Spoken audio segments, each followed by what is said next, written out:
What is genocide? What are the defining characteristics of genocide? Dealing with genocide is a difficult thing when it comes to the definition. There is a definition, the December 1948 UN Convention on the Prevention and Punishment of Genocide is considered the sort of major document of definition in the definitional sense of genocide, and it emphasizes, the intentional destruction, of an ethnic, national, racial, or religious group. Those are the four groups again, as such. And what that means basically is destroying the group as a group. In other words, there's a kind of beauty in human diversity and different groups of people, Estonians, a tribe of Native Americans, South African tribes, the Rohingya in Myanmar. There's a kind of beauty humanity recognizes in the distinctiveness of those groups. This was a notion that emerges really with Romanticism after the French Revolution and the beginning of the 19th century, with Herder mostly. And this beauty of these groups then, is what is under attack in genocide. And it's with intent. The idea is that it's intentional destruction. So this is a kind of, analogy to first degree, second degree, and third degree murder, right? First degree murder, you're out to kill this person and you plan it and you go out and you do it, right? That's intent, right? Manslaughter is not intent. You end up doing the same thing, but it's different. So, the major person behind the definition is a man named Raphael Lemkin. I don't know if you heard his name or not, but he was a Polish-Jewish jurist who came, from Poland, came to the United States during the war, and had been a kind of crusader for recognizing genocide. It's a word that he created, by the way. And he coined the term in 1943 and then published it in 1944 for the first time. Geno meaning people and side meaning killing, right? And so Lemkin then had this term and he pushed hard to have it recognized, and it was in the UN Convention. So that's the rough definition. The problem with it is the problems with the definition are several. One of them is it just these four groups, racial, religious, ethnic, or national? See, this comes right out of the war. And what's in people's minds in 1948 are Jews, Poles, Russians, Yugoslavs sometimes, who were killed by the Nazis. That's what's in their mind. Mm-hmm. But there are other groups too, if you think about it, who are killed, social groups or political groups. And that was not allowed in the convention, meaning for a lot of different reasons, the Soviets were primary among them.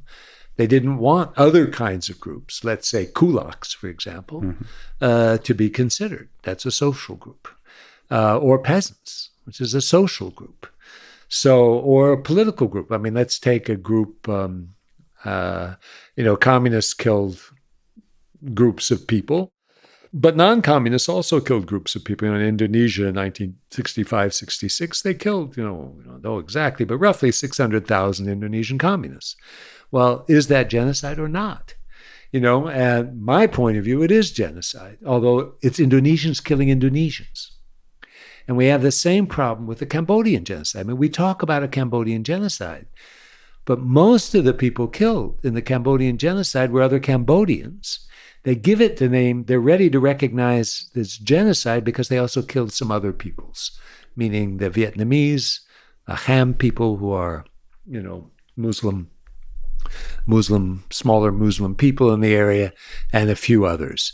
So the question then becomes, well, does it have to be a different nationality or ethnic group or religious group for it to be genocide? And my answer is no. You need to expand the definition. It's a little bit like with our Constitution. We got a Constitution, but we don't live in the end of the 18th century, right? We live in the 21st century. And so you have to update the Constitution over the centuries. And similarly, the Genocide Convention needs updating too. So that's how I work with the definition. So this invention. Was it an invention, this beautiful idea, romantic idea that there's groups of people and the group is united by some unique characteristics? That was an invention in human history, that this idea, not the CS individuals. In some senses it was. It's not, there are things are always constructed in one fashion or another, and that the construction, more or less represents the reality. And what the reality is always much more complicated than the construction or the invention of a term or a concept or a way of thinking about a nation, right? And this way of thinking of nations, as again, groups of religious, linguistic, not